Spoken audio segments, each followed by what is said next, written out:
असुरराज बलि का स्वर्ग संचालन।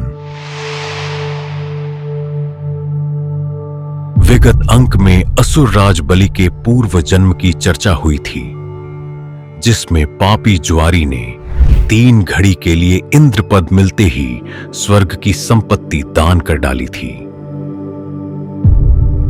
3 घड़ी बीतने पर जब इंद्र वहां लौटे तो देवगुरु बृहस्पति से पूछने लगे कि मेरा ऐरावत कहीं दिखाई नहीं दे रहा। यही दशा उच्च श्रवा की भी है। पारिजात आदि पदार्थ भी किसी ने चुरा लिए हैं क्या? तब बृहस्पति बोले कि यह सब उस ज्वारी की करनी है। इंद्रासन पर बैठते ही उसने ये सभी वस्तुएं ऋषियों को दान कर दी। तब इंद्र ने पूछा कि गुरुवर, अब हमें क्या करना चाहिए? कृपया मार्गदर्शन कीजिए। तब बृहस्पति बोले कि उत्तम तो यही है कि समस्त घटनाक्रम यमराज को बताया जाए। तत्पश्चात बृहस्पति को साथ लेकर इंद्र यमराज की संयमनीपुरी पहुंच गए। यमराज ने उनका बड़ा ही सत्कार किया। तब इंद्र यमराज से बोले कि आपने मेरा पद एक जुआरी को दे दिया। उसने स्वर्ग पहुंचकर बड़ा बुरा कार्य किया। स्वर्ग की सारी प्रमुख संपत्तियां ऋषियों को दान कर दी।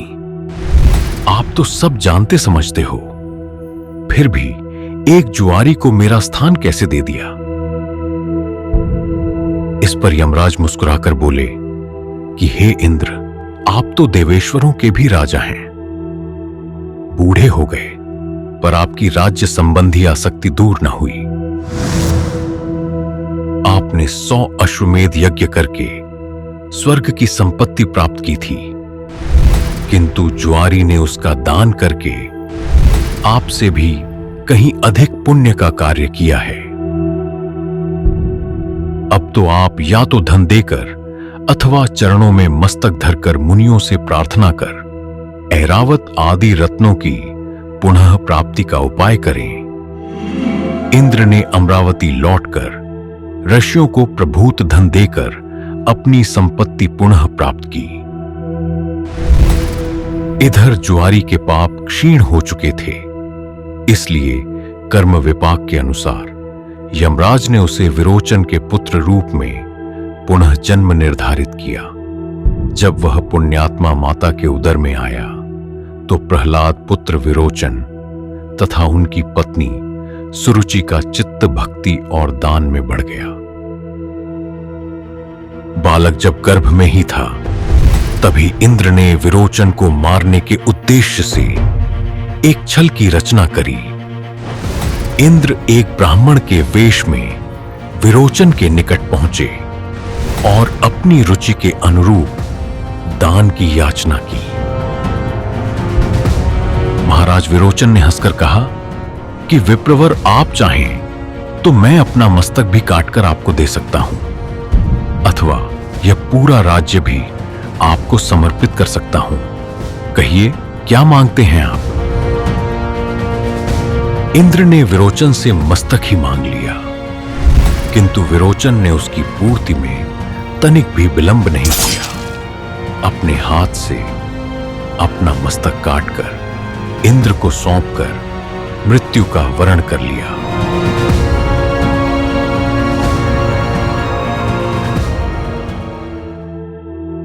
पुराणों में इंद्र का जो चरित्र है वो बड़ा चित्र विचित्र है। स्वयं देवराज होते हुए भी वे सदा अपनी सत्ता की सुरक्षा के लिए सदैव चिंतित, भयातुर और भागम भाग करते हुए नजर आते हैं।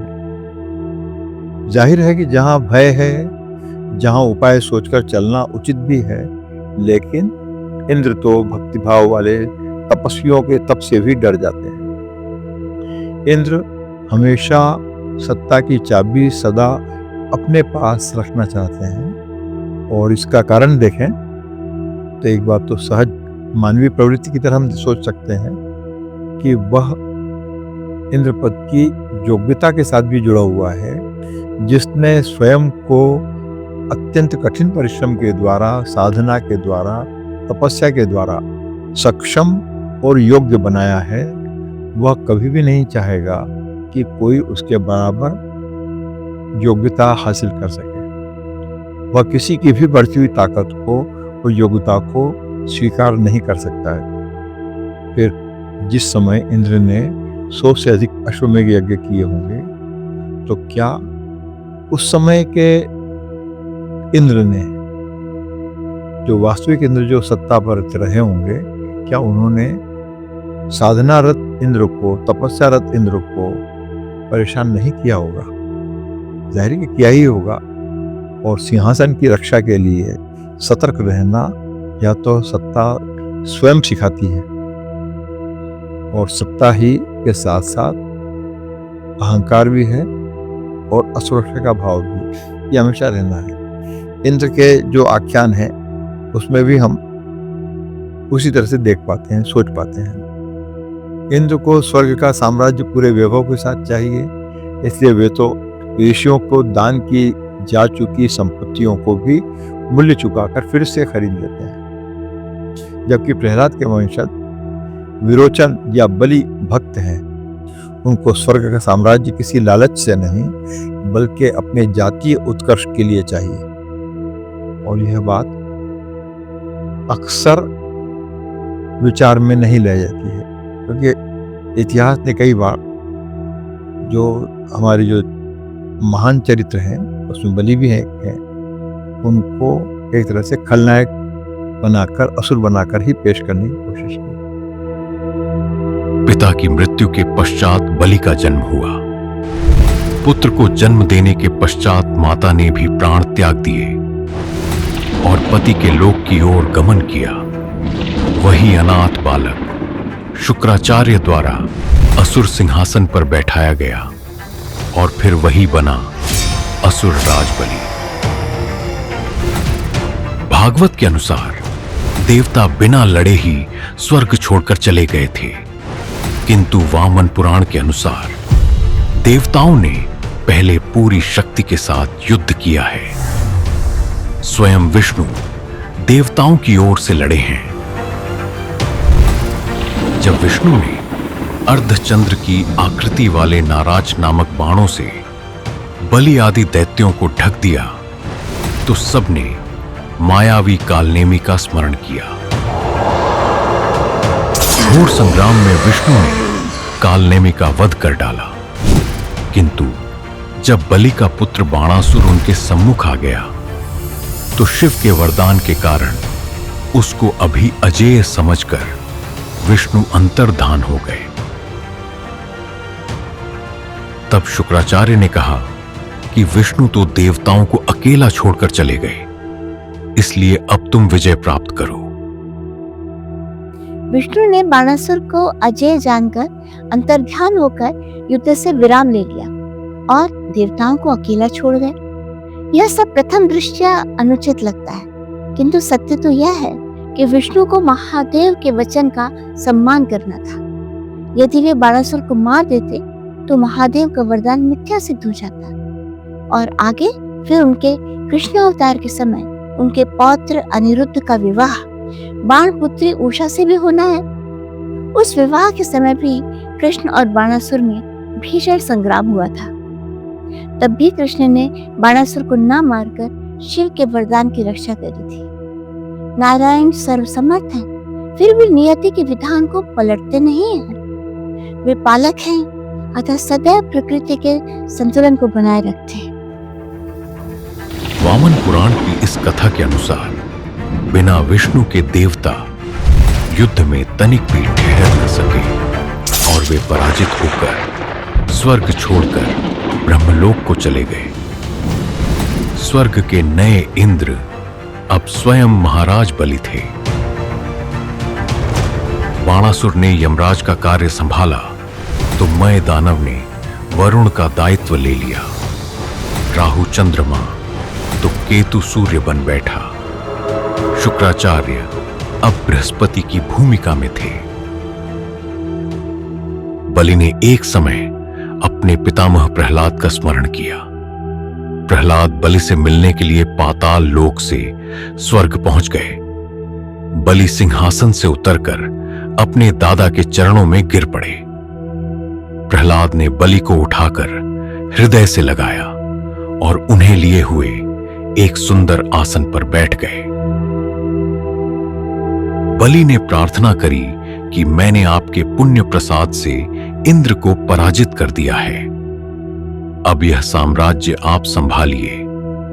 मैं आपके दास के रूप में सदैव कार्य करता रहूंगा, क्योंकि राज्य के शासन से वह धीरता नहीं आती जो कि गुरु सेवा से मिलती है।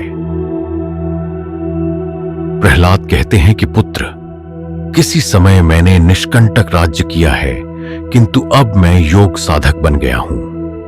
इसलिए इस राज्य को लेकर मैं तुम्ही को वापस कर रहा हूं। इसके पश्चात बलि ने प्रहलाद से उपदेश करने का आग्रह किया, जिसे शुक्राचार्य का भी समर्थन मिला। तब प्रहलाद ने राजनीति का उपदेश देते हुए कहा कि वत्स, तुम सदैव कल्याणकारी कार्य करो। जिन कार्यों से तुम्हें सबकी प्रशंसा मिले, जिससे यश की प्राप्ति हो तथा जिससे अकीर्ति न हो, वैसे ही कार्य करते रहो। उत्तम जन लक्ष्मी की अभिलाषा केवल इसलिए करते कि विपत्ति में पड़े हुए कुलीन व्यक्ति, धनहीन मित्र और वृद्ध आदि की सहायता कर सकें। यज्ञ के धूम से राजा को शांति मिलती है, अतः तपस्या, वेदाध्ययन तथा यजन आदि में लगे रहने वाले ब्राह्मणों से सदैव यज्ञ कराते रहो। चारों वर्ण सुखपूर्वक अपने कार्यों को कर सकें, ऐसी व्यवस्था सुनिश्चित करो। इतना कहकर प्रहलाद ने पाताल लोक की ओर प्रस्थान किया। पितामह प्रहलाद के उपदेश से बलि धर्मपूर्वक तीनों लोकों का पालन करने लगे। वह समय मूलतः कलियुग का था, किंतु बलि के शासन ने तो सभी ओर सत्य युग बना दिया था। इससे कलियुग अत्यंत चिंतित हुआ। उसे अपने अस्तित्वहीन होने की चिंता सताने लगी। चिंतातुर कलियुग ने इस संकट से उबरने हेतु क्या उपाय किया? बलि को स्वर्ग में कैसे लक्ष्मी के दर्शन हुए? बलि ने आगे कौन से यज्ञ किए? इन समस्त प्रश्नों के उत्तर के साथ शीघ्र भेंट होती है अगले अंक में।